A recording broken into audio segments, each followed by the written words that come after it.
उत्तर प्रदेश में हुई बेमौसम बारिश से किसानों के चेहरे मुरझा गए हैं। पिछले 2 दिनों से हो रही बारिश होने से गेहूं, चना और सरसों की सारी फसलें ऑलमोस्ट बर्बाद होने के कगार पे हैं, जिसकी वजह से किसान काफी दुखी हैं और उनका कहना है कि ये फसल हमारी पूंजी होती है और बारिश होने के बाद हमारी ये सारी फसल लगभग बर्बाद हो गई है। हालांकि ये एक प्राकृतिक आपदा है, लेकिन फसल बर्बाद होने से हम किसानों को काफी नुकसान हुआ है और हमारी मांग है कि जिला प्रशासन इस नुकसान की भरपाई करे और योगी सरकार हम लोगों को मुआवजा दे। अगर ऐसा नहीं हुआ तो साल भर हम क्या खाएंगे और हम अपने बच्चों को क्या खिलाएंगे और क्या बचाएंगे, क्योंकि इस फसल को बेचकर हुई आमदनी से ही हमारा परिवार चलता है। बीती रात इस तरीके से मौसम बदला है, बारिश हुई है हवा के साथ, क्या नुकसान हुआ किस तरीके से आप लोग का? हम लोग किसान हैं, खेती पर टोटल निर्भर हैं, तो हम लोग को तो फसल चली गई तो सब चला गया। पानी की वजह से गेहूं, सरसों, अरहर, चना, मटर सब बर्बाद हो गया। अब तो प्राकृतिक आपदा है ना, जैसे तो हम सरकार बचाए, कौन बचाएगा, भगवान ही बचाए। नुकसान तो हमारे लोग को बहुत हुआ है, ओला भी पड़ा है। क्या नाम है आपका? त्रिभुवन सिंह पटेल। उधर उत्तर प्रदेश सरकार के कृषि मंत्री सूर्य प्रताप शाही आज वाराणसी में थे। वाराणसी में मीडिया पर्सनों से बात करते हुए उन्होंने कहा कि उत्तर प्रदेश की सरकार सभी किसान भाइयों के साथ है और इस बेमौसम बरसात की वजह से हुए उनके नुकसान के फलस्वरूप उनकी हर संभव सहायता की जाएगी। प्रधानमंत्री फसल बीमा योजना के तहत जिन किसानों ने अपना इंश्योरेंस कराया है, उन कंपनियों के साथ लखनऊ में हम बैठक करेंगे और उनको डायरेक्शन देंगे कि लाखों में जिन किसानों की क्षति हुई है वो उनका सर्वे करें और जो भी आकलन आएगा नुकसान का, उस हिसाब से उनकी क्षतिपूर्ति करें। जिन जिलों में ओला के कारण क्षति हुई है, वहां व्यक्तिगत तौर पर सूचना बैंक और इंश्योरेंस कंपनी जिसने पीएम फसल बीमा योजना के तहत फसलों का बीमा कराया है, उनको किसान 72 घंटे के अंदर एक एप्लीकेशन दे और उसके जरिए सूचना दे। बेमौसम बारिश होने के नाते के कारण 10 लोगों की असामयिक मृत्यु हुई है, जिसके लिए हम सब उनके प्रति जो है वो अपनी ओर से श्रद्धांजलि अर्पित करते हैं और हम सब उस दुखी हैं इस अकाल मृत्यु से। लेकिन उस ऐसे प्रकरण में माननीय मुख्यमंत्री जी ने जो मृत किसान हैं उनको 4 लाख रुपए उनके परिवारजनों को सहायता दिए जाने का निर्णय किया है और सभी जिलाधिकारियों को निर्देश दिए हैं कि अविलंब उनके खातों में 4-4 लाख रुपए उनके परिवारजनों को भेजे जाएं। तो आज से वो कार्रवाई प्रारंभ हो जाएगी।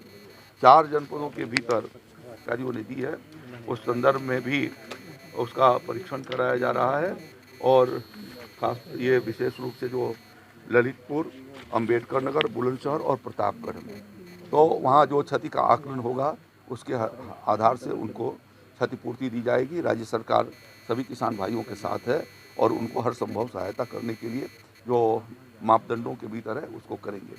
प्रधानमंत्री फसल बीमा योजना के भीतर जिन किसानों ने रबी के भीतर अपना इंश्योरेंस कराया हुआ है, मैंने आज निर्देश दिए हैं कि उन कंपनियों के साथ हमारे एसीएस लखनऊ में बैठक करेंगे और बैठक करके उनको भी निर्देशित करेंगे कि वो उन इलाकों में जिन किसानों की क्षति हुई है उनका सर्वे करें और सर्वे करके जो है वो जो आकलन आएगा उसके हिसाब से उनको क्षतिपूर्ति प्रदान किया जाएगा। जिन जनपदों में, कुछ जनपदों के भीतर ओला के कारण क्षति हुई है, तो वहाँ के किसान व्यक्तिगत रूप से जो है वो सूचना बैंक को और वहाँ जो कंपनी जिसने किसानों का फसली बीमा, प्रधानमंत्री फसल बीमा के अंतर्गत बीमा कराया है, उनको वो व्यक्तिगत एप्लीकेशन लगा करके सूचना देंगे तो उनके खेत का भी निरीक्षण होगा, क्योंकि ये कोई मास लेवल पर नहीं हुआ है, कुछ जगहों पर छिटपिट हुई है। तो जहाँ पर प्रभावित हैं और जो नियमित किसान हैं वो इस बारे में वो सूचना 78 घंटे के भीतर ही 72 घंटे के भीतर ही वो बैंक और इंश्योरेंस कंपनी को दे दें। कृषि मंत्री ने आगे कहा कि प्रधानमंत्री नरेंद्र मोदी जी के आह्वान पर पूरा विश्व 2023 को अंतर्राष्ट्रीय मिलेट वर्ष के रूप में मना रहा है। इस दिशा में प्रधानमंत्री ने 18 मार्च को नई दिल्ली में ग्लोबल मिलेट्स अन्य 2 दिवसीय कॉन्फ्रेंस और 5 दिवसीय प्रदर्शनी का लोकार्पण भी किया है। राज्य सरकार ने मिलेट वर्ष में इस बात का भी निर्णय लिया है कि जायद की फसल में ज्वार और बाजरे पर हाइब्रिड सीड आती है, उस पर 50% का अनुदान किसानों को उपलब्ध कराएंगे और उसके लिए 20 और 21 मार्च को सभी विकास खंडों पर स्टॉल भी लगाए जाएंगे। प्रधानमंत्री जी के आदरणीय नरेंद्र मोदी जी के आह्वान पर पूरा विश्व अंतर्राष्ट्रीय मिलेट वर्ष के रूप में वर्ष 2023 को मना रहा है और इस दिशा में आदरणीय प्रधानमंत्री जी ने उस कार्यक्रम की शुरुआत नई दिल्ली के पूसा इंस्टीट्यूट से 18 तारीख को, इसी 18 मार्च को ग्लोबल मिलेट्स सी अन्न कॉन्फ्रेंस की 2 दिवसीय कॉन्फ्रेंस की शुभारंभ किया और 5 दिवसीय प्रदर्शनी का उन्होंने लोकार्पण किया। राज्य सरकार ने मिलेट्स वर्ष को सी अन्न योजना के इस वर्ष को देखते हुए हमने इस बात का निर्णय किया है कि जायद की फसल में ज्वार और बाजरे पर हाइब्रिड सीड आती है, उसका 50% अनुदान पर हम किसानों को उपलब्ध करवाएंगे और उसके लिए आज 20 मार्च को और कल 21 मार्च को सभी विकास खंडों पर हमारे स्टॉल लगे हैं और शुरू हो गए हैं, जहां पर 50% अनुदान पर किसानों को उन्हें बीज उपलब्ध होगा। पहले वो पूरी बीज खरीदेंगे और 50% की धनराशि उनके खातों में जो आधार कार्ड के साथ लिंक होगा उसमें उसकी पैसा चली जाएगी। कृषि मंत्री ने कहा कि वो प्रधानमंत्री को धन्यवाद देना चाहते हैं क्योंकि उनके आने के बाद बहुत सारी फसलों का एमएसपी दोगुना किया गया है। साथ ही साथ उन्होंने इस बात को भी दोहराया कि बेमौसम की बरसात से उत्तर प्रदेश के किसानों का जो भी नुकसान हुआ है उसका उनको उचित मुआवजा दिया जाएगा। मंत्री जी, बात की जाए एमएसपी को लेकर लगातार सरकार को घेरती रहती है विपक्ष, इस पे क्या कहेंगे? एमएसपी जितनी प्रधानमंत्री मोदी जी की सरकार ने बढ़ाई है, यदि वो बढ़ाए जो उसके पूर्व की जो सरकारें थी यदि बढ़ाई होती तो आज किसान बहुत आगे निकल गया होता। ये प्रधानमंत्री जी को मैं धन्यवाद देना चाहता हूँ कि उन्होंने आने के बाद बहुत सारे फसलों की एमएसपी 2 गुना से ज़्यादा किया और बहुत सारे फसलों की 1.5 गुना से ज़्यादा एमएसपी प्रधानमंत्री जी ने बनाई है।